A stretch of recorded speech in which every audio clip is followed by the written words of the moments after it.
Welcome everyone, thank you for joining us for lesson 8 on our Scratch course. We were happy to see you here again. Today, or last time, we explored message broadcasting and receiving. We introduced you to procedures, which we also call your own blocks or custom blocks, and we covered how you use those in the program. We did a nifty little exercise at the end of the lesson where we got the cat and the polar bear to talk to each other using both the message broadcasting and receiving as well as the custom blocks. Homework for last lesson was exercise 2, and we have put up all the information for the last lesson, being lesson 7, on our website, including a YouTube video of the last lesson as well. Okay, today's goals, we are going to learn a bit more about parameters, specifically about passing parameters in custom blocks. We are also going to explore the nesting of custom blocks, and as you might see here on the right, we've got a nice picture of a nest. That is actually a red herring, because the nesting we're referring to in programming is not exactly like that. And then we're also going to go over 2 different ways of breaking programs up into procedures, which will allow you to take complicated problems and break them up into smaller bits which are more manageable, which you can then assemble to give you a completed program at the end. Okay, today's agenda is add a parameter to a custom block. We're going to start off with our good old square custom block. Then we are going to draw the square of a specific size. We're going to draw a number of squares of different sizes, which will introduce us to the nesting concept. As you can see in the top right hand corner here, we have a picture of a Matryoshka doll, which is also known as a Russian nesting doll. This is very similar to the nesting that we're going to be dealing with in programming, where you can have one thing inside another. On this picture here, you can see all the bases of the different dolls sitting inside each other, and then all the heads sitting around it. In much the same way in programming, we can have one procedure inside another procedure inside another procedure. We're also going to explore top-down design of a program by drawing a house. This particular program is not on your flash drive, but we will make it available on the website for you to download. So you need to follow carefully to make sure that you get that. We're also going to explore a second option for breaking a program down, and we're going to explore bottom-up design by drawing a flower. That exercise is on your flash drive, and you can load it up from there if you want to. Okay, so getting off to start, what is a parameter? So if I say to you, go jump, excuse me, your response might typically be how high. Okay, if I ask you to please microwave my pie, your response might be for how long. In both cases, we have been asked to do something, but there's a missing piece of information. That piece of information we can refer to as a parameter. So in the case of go jump, the parameter would be how high should you jump. And in the case of microwave my pie, the parameter would be for how long. Now, parameters in custom blocks and in procedures in general are not a new concept, because you've actually been using them for quite some time now. As you can see here on the bottom left, we've got the wait block, where we specify how many seconds we wait for. We've also got the move block, where we specify how many steps we want to move. And other blocks have similar things. Here we have the divide mathematical operator, where you have your numerator and your denominator, and here we have a logical AND block, where you would have 2 parameters which you are comparing. Okay, let's dive in. Okay, we are going to go back to square one, and we are going to do a basic program which allows us to draw a square. As you can see at the bottom, we've got a purple square block, and the top we've got a defined square block. These are the custom blocks which we introduced you to in the last lesson. So I'm going to jump over to the Scratch editor quickly, and we are going to create the script, because this is going to form the foundation of our parameters work that we're going to do today. Okay, so let's start. We need our wing flag clicked. Then we need to go to our pen palette, pen size, pen color, pen down, pen clear.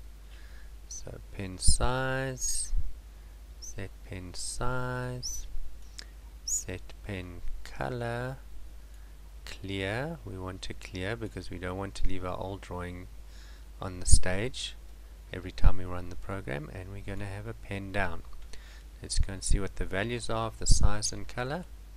The size is 1 and the color is 120.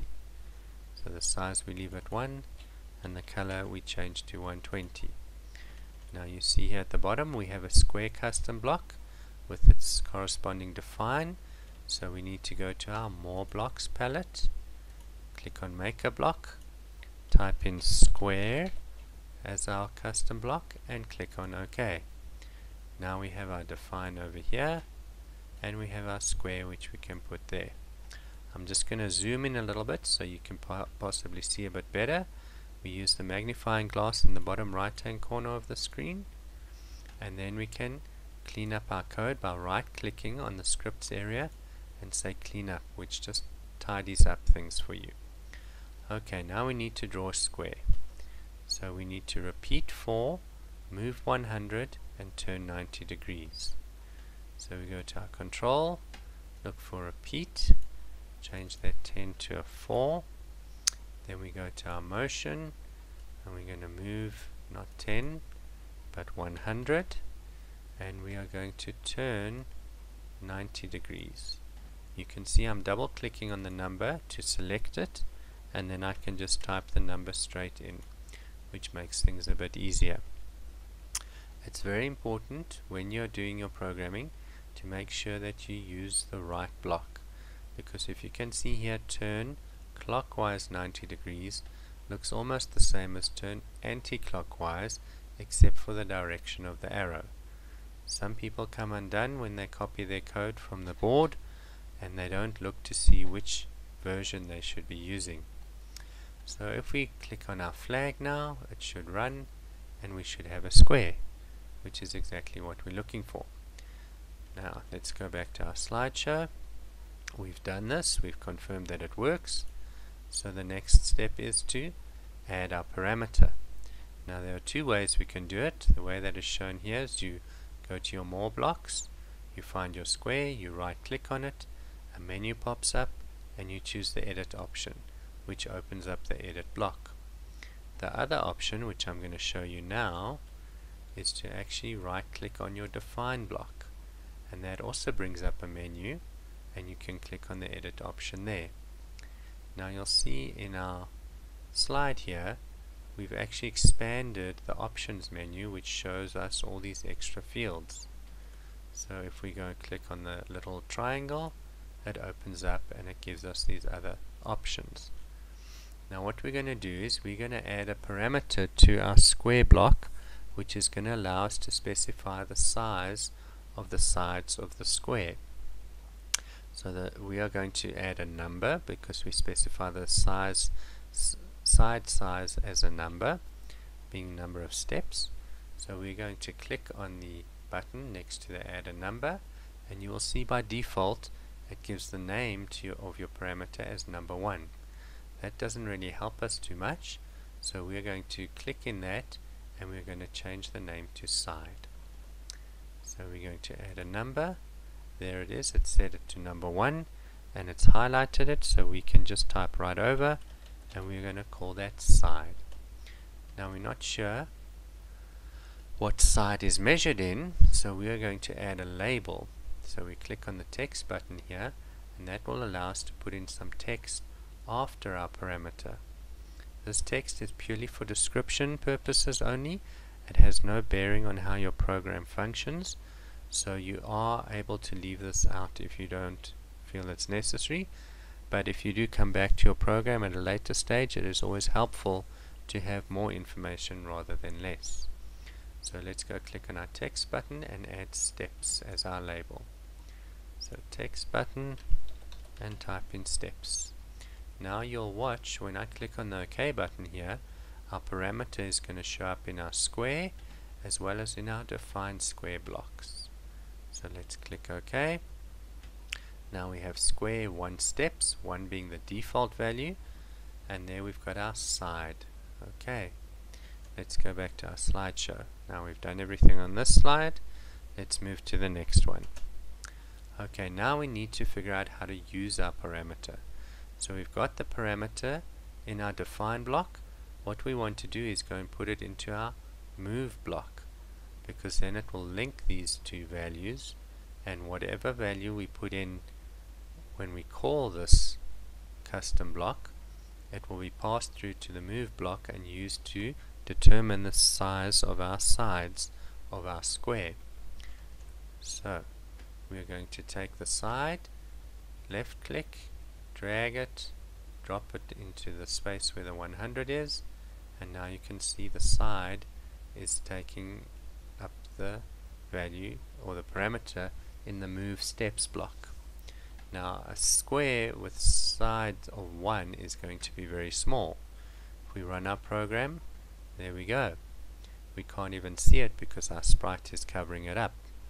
So if we wanted to, we could hide our sprite.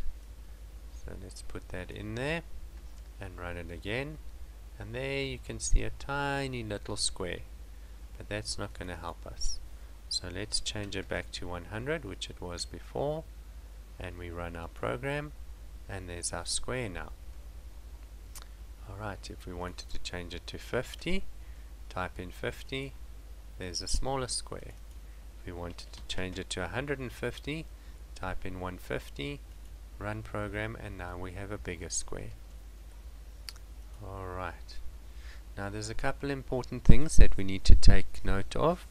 The first one is that our custom block can't be shared by sprites. So our purple blocks here, we can't move them between sprites. When you create them, they are locked in or tied to the sprite or the stage that you create them on. The second point to note is that to delete a custom block, you drag its define block to the palettes area. Okay, let's go and explore that. So if we go to more blocks and we make a block, call it test. There we go. We've got our define, and if we drag it here, you'll see that test disappears. If we go and do that again and we call it test2, we've got our define, but now we actually put test2 on the scripts area.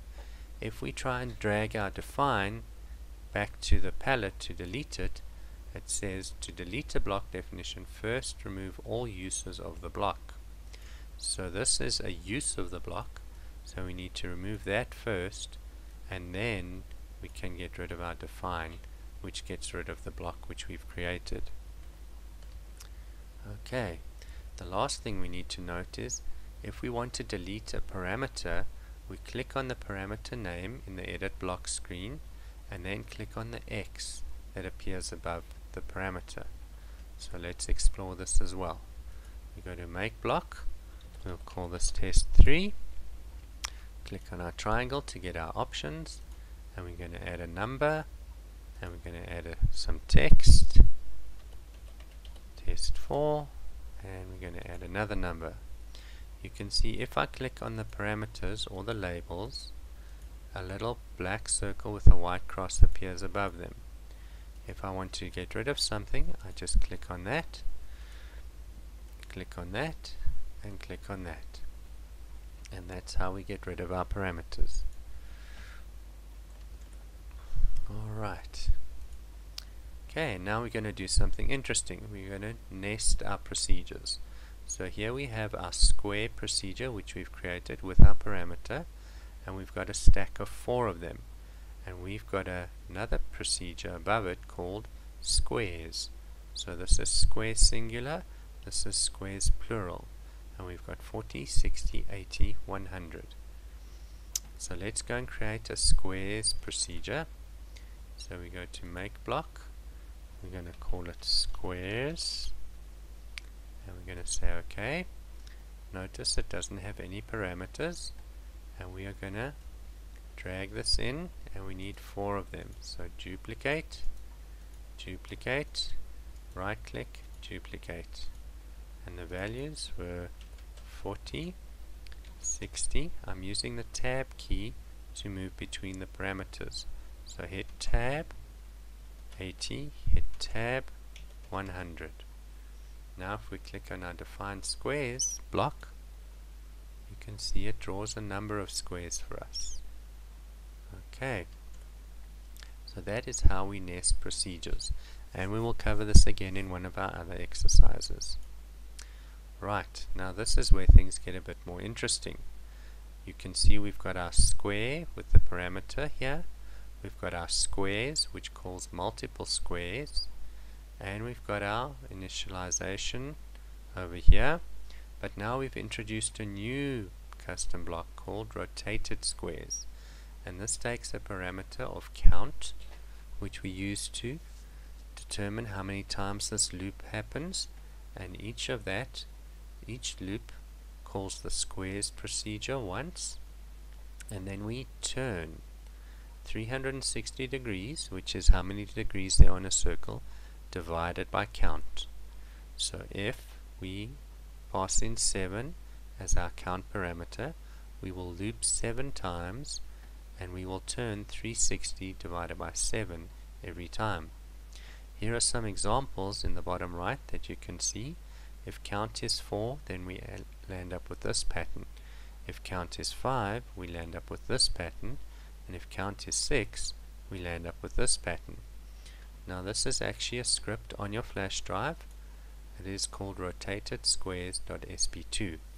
So instead of going and building this from scratch and updating this, let's go load the script into our Scratch editor. So we go File, Open, don't save, go to our desktop, and there we go. Right click, clean up, and that brings all our code into view. So as I said, we've done this one before, the square custom block. We've done the squares custom block. We had some of this, and this is new. So it starts off with 3 times. So it's going to loop 3 times and rotate 360 divided by 3, which equals 120. So the blocks will be 120 degrees apart. So if we run, there we go. If we change this to 4 and we run, okay, we land up with our square. If we change it to 5 and we run, there we go. Something a bit more interesting. Change it to 6. There we go, even more interesting. And doing the example on the slide, going with 7, even more interesting.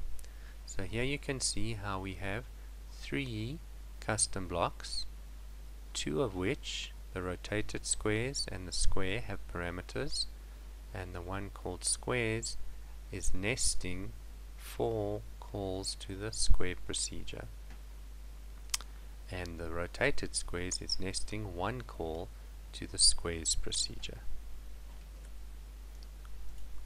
Okay, now up until now you've been doing pretty small programs which have been pretty easy to fit together and figure out, but programs in the real world are much bigger than this.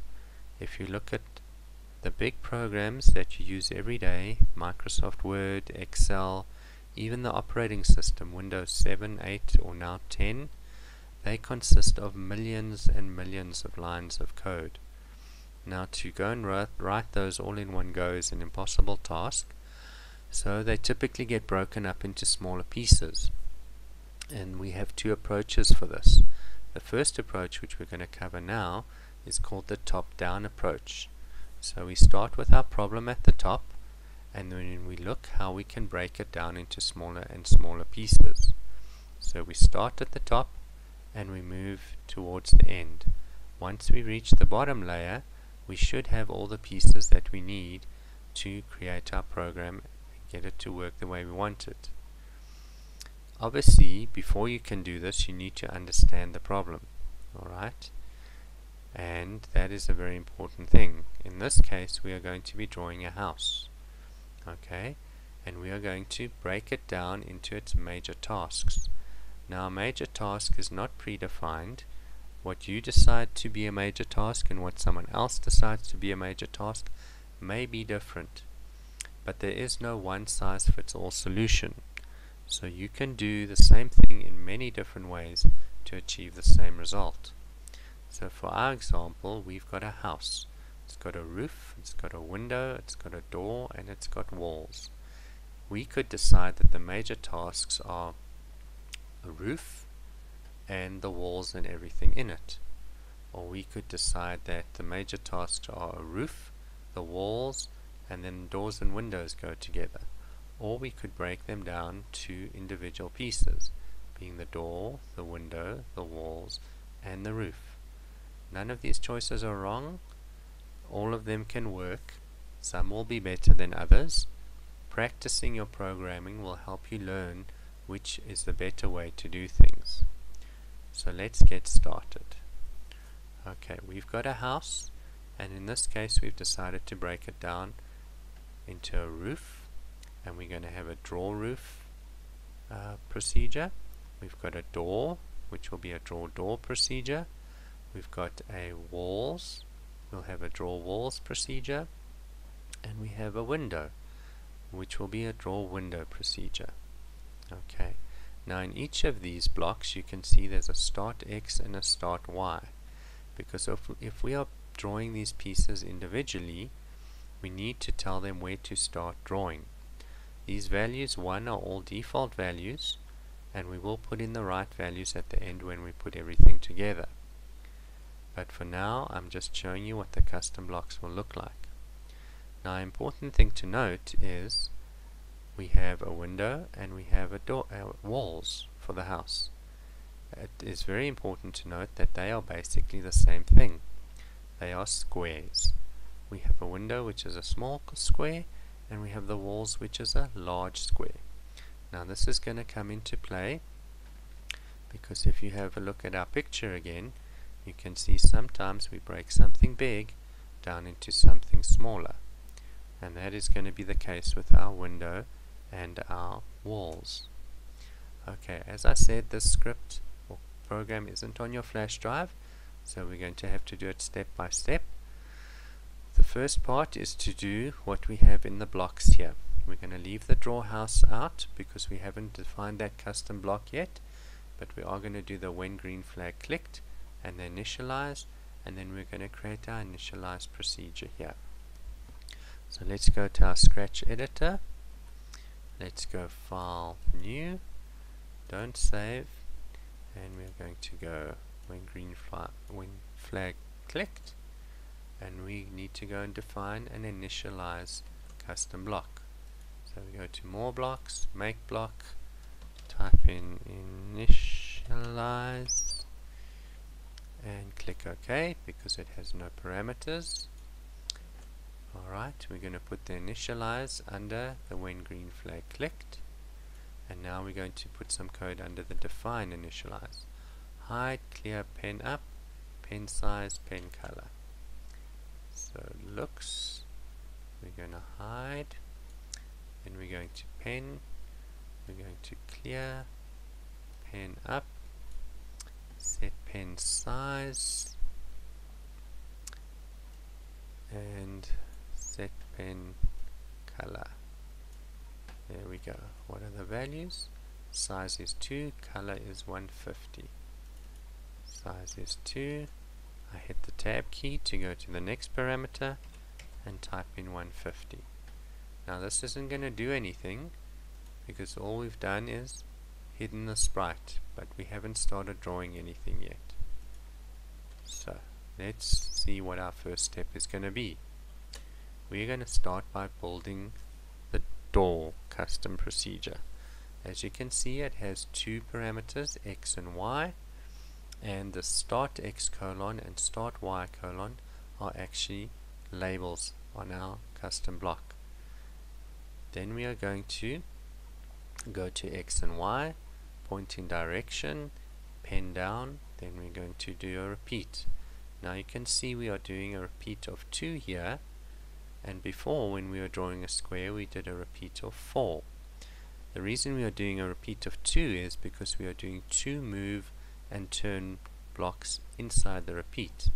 Moving 80 steps to draw the long side, turn 90 degrees clockwise, and then move 40 steps to do the short side. Then we turn 90 degrees again. Then we do our second repeat to do the long side of 80 steps, and turn 90 degrees, and then do the short side of 40 steps.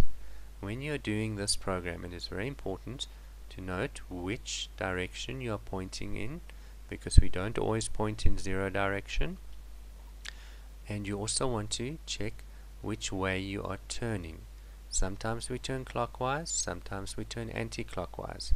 If you don't look carefully, you can end up having a very funny looking house. Alright, the other thing to note is that the setup here at the top is generally the same for all our blocks.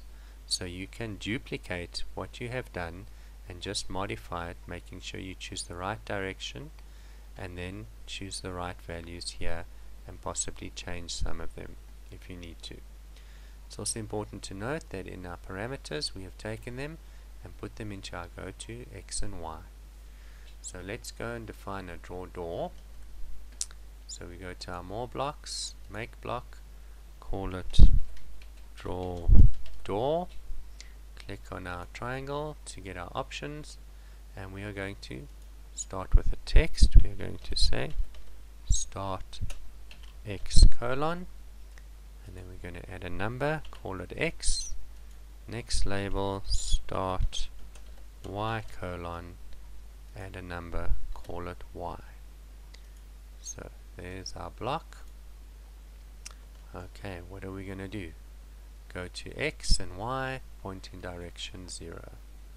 So go to our motion, go to X and Y, point in direction 0. So 0, if you forget, is pointing up. And then we're going to take our X parameter, put it in there, Y parameter, put it in there. Okay, now that we've done that, we're going to put our pen down, because remember we put our pen up in our initialize. So we go to our pen, find pen down, and then we had a control which had a repeat of 2, and then we had a move block, and then a turn clockwise block, and these were 80 and 90 and 40 and 90. So we're going to change those 80 and 90, and then we're going to duplicate and change that to 40 and 90. Alright, if we try and test this now, it's not going to do much. Oh, there you go.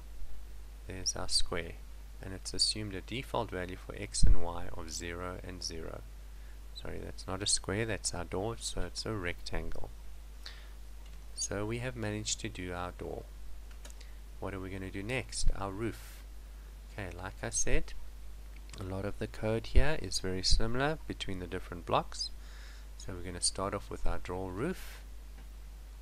Go to more blocks, make a block, call it draw roof. Go to our options, add text, which will be start X. Add a number, call it X, add text, called start Y, add a number, call it Y, and there we go. There's our roof. So instead of doing this all from scratch, we're going to duplicate, put it there, alright, and go and check. Now as I said, we must check the value. In this case it's 90, not 0, so 90 is pointing left, and then we're going to do a repeat 3 and only one move and one turn block. So repeat 3 because the triangle has 3 sides and we don't need those, and then we've got a move of 160 and a turn of anti-clockwise of 120. So 160 for the side length, and we want to take that out because we want a anti-clockwise of 120 degrees. Now if we test our triangle, again it's going to start at 0, 0 because we haven't given it a value, and there's our roof. Okay. Sorry, it's not minus 90, it's plus 90. That's why our roof is upside down. Let's try that again. There we go. That looks much better. Okay, so we have done our door, we have done our roof, so we still have to do our walls and our window. Now, as we mentioned, the walls and window are both squares, they're just different sizes. So instead of defining a procedure like this for each of them, we are going to create a procedure called square, and call that square procedure from our walls and our window procedure, giving it different sizes. So there's our square. Okay, we've done this before. In this case we have three parameters. We have a size, a start x, and a start y. So let's go and create another procedure. Move these guys out the way. Go to more blocks, make block, and we're going to call it square. Whoops, click square, and we're going to go to our options, and we're going to add a label, and we're going to call it, oh sorry, we're not adding a label, let's delete that. We're going to add a number, and we're going to call it size, and then we add a label called steps, comma, and we could have broken this up as two labels, but we're just going to make it as one long label. So it'll be steps, comma, start x, colon. So create our label, steps, comma, start x, colon. Then we add our number x, and then we add start y, and we add our y value. And there's our defined square size steps. Oops, we made a spelling mistake there. Start x and start y. So let's right click, go edit, and go and fix our stirps. It should be steps, and there we go. Now we need to go and do our x and y and a whole bunch of other stuff. So let's be lazy and copy it from one of our existing procedures. Make sure that the pointing direction is 0, so we want to point up, and then we've got our pen down and repeat for. Okay, so it's not a triangle, it's a square, and we are going to move size steps. So we're going to drag our size and put it there, and instead of turning, we turn clockwise instead of anti-clockwise. So we go and get our turn clockwise block, and as you know, square has 90-degree angles in the corner. So let's test that. Okay, again it's going to draw a very tiny square because the default size is going to be 1. So let's assume that that works. What's going to be the next thing we need to do? We've got our square now. We need to do a wall, or the walls, and we need to do our window. So let's go and have a look at those. There's the wall, draw walls with a step size of 160, and there's the window with a step size of 40. So the window is definitely smaller than the walls. As you can see, we've taken our x and copied it through, taken our y and copied it through. So the x and y that we pass to the draw walls gets passed directly onto the square. So let's go and do a draw walls. So go to our more blocks, make block, call it draw walls, click on our options. We want to add a number, actually no, we want to add a text called start x colon, then our number x, text, start y, colon, add our number, call it y, and there's our draw walls. and now we're going to call the square block. So square, and our walls were 160. Okay, and we're going to put our X in there and our Y in there. So that's drawing our walls.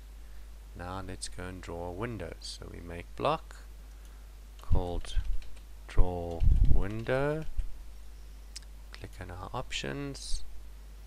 Okay, we're going to give it a label. Start X. Give it a number. Call it X. Another label. Start Y colon. Give it a number. Call it Y. And click OK. Now we're going to use our draw square, and our window is smaller, so we're going to give it a value of 40, and we're putting our X there and our Y there. Once again, if we try and test these, okay, we are now providing a value for the size of the sides, so we do land up getting something if we test them. Okay, so now we've got all our pieces, let's put them together. Okay, so let's move them out of the way so we can see what we're doing. And now we are going to create a new procedure called draw house. Okay, draw house. It's not going to have any parameters.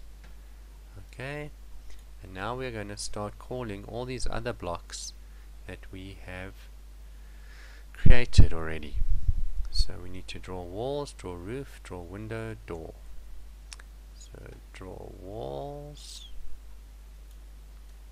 draw roof, draw windows, draw door. Okay, and in between each of them we are lifting our pen up so we don't land up with lines between the shapes as we draw them. So we go to the pen, and we go pen up, pen up,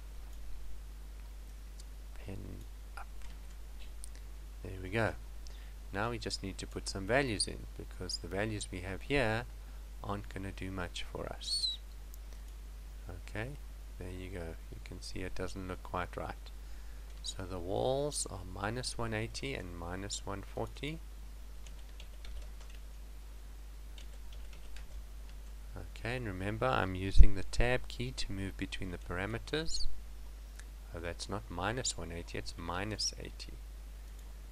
Okay, let's go edit that. The next one is minus 80 and 20. Minus 80 and 20. Third one is 20 and minus 60. 20 and minus 60. And the last one is minus 60 and minus 140. Minus 60, minus 140.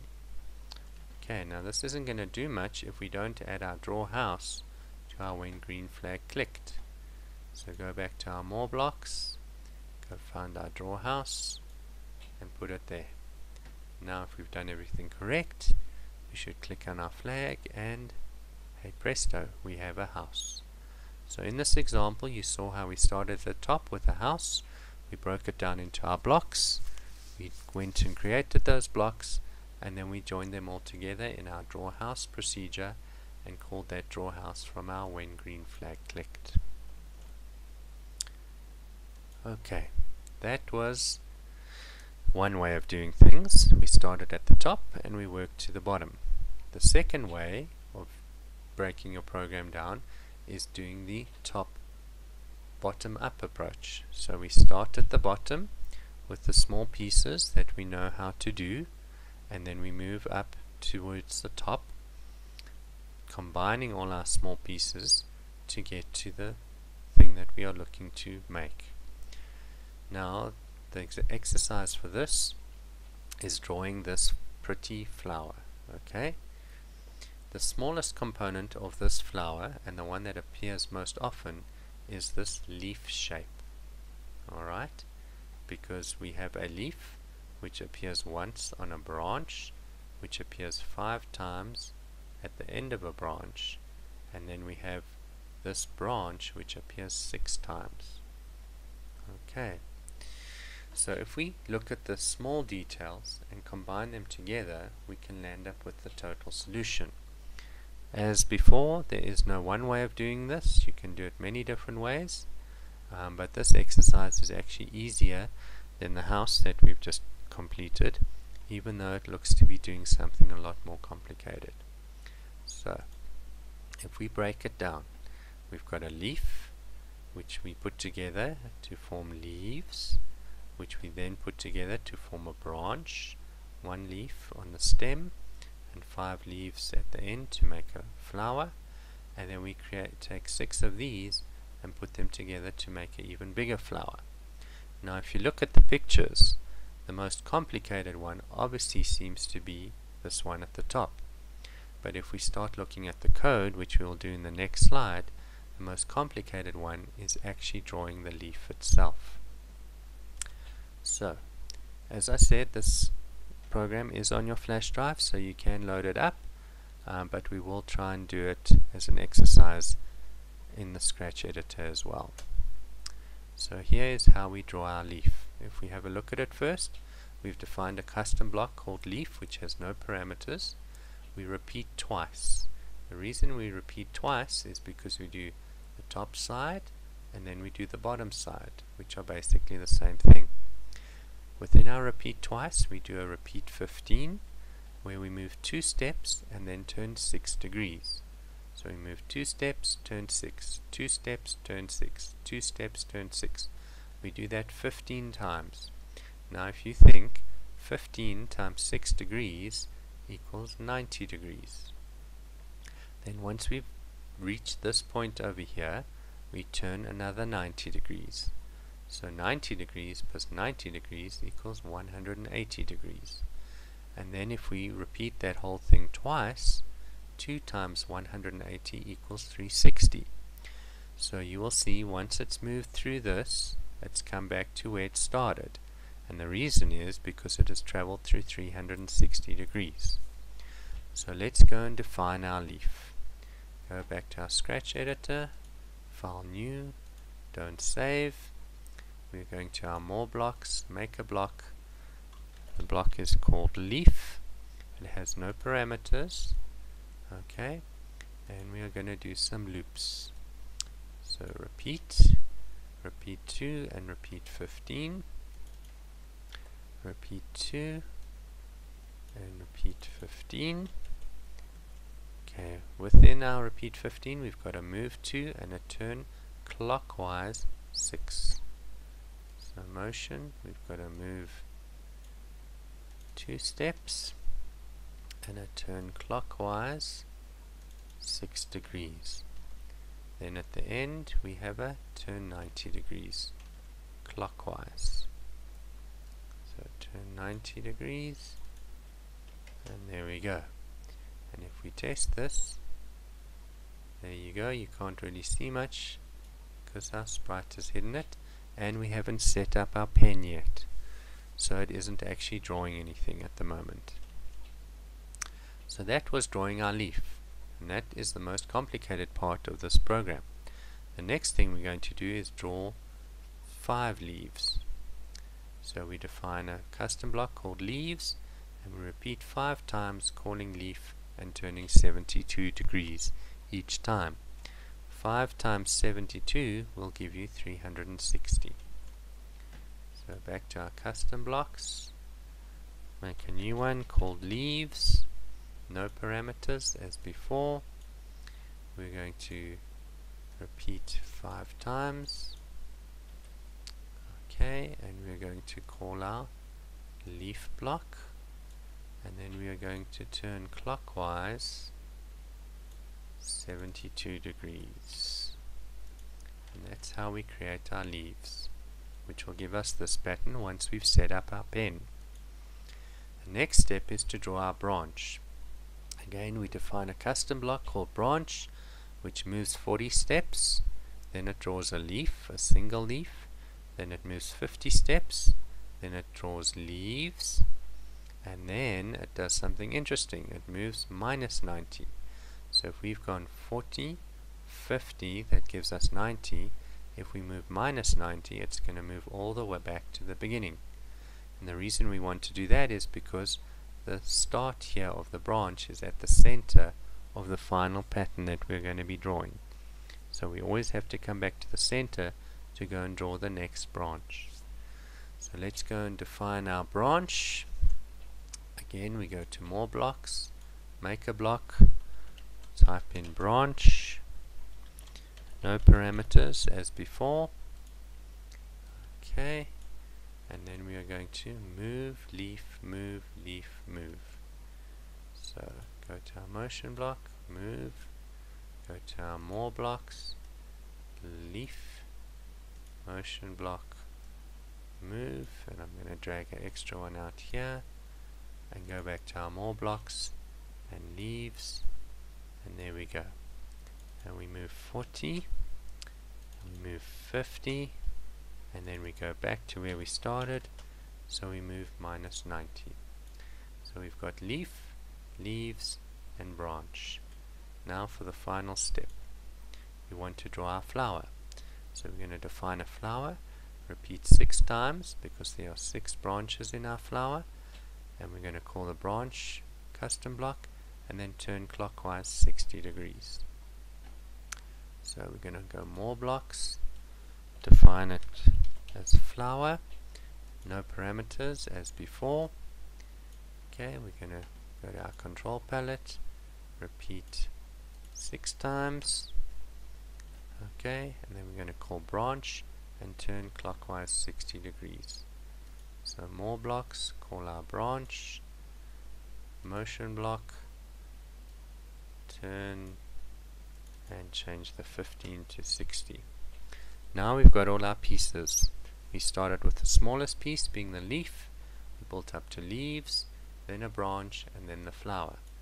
Now as I said, we haven't set up our pen yet, so this isn't going to do anything. So we need to go and put it all together. So when green flag clicked, hide, so that's going to hide the sprite. Go to X0, Y0, which is the center of the stage. Point in direction 90, which is facing right. Set our pen color to 120, pen size to 2. Clear the stage, so we rub out what was there, put the pen down and call the flower procedure. So let's move these out the way. Go to events, when clicked, hide, go to XY, point in direction. So looks, hide, motion, go to XY, which is over there, and we're going to make it 0 and 0, and we're going to say point in direction 90, which is pointing right. Then set pen color, set size, clear and pen down.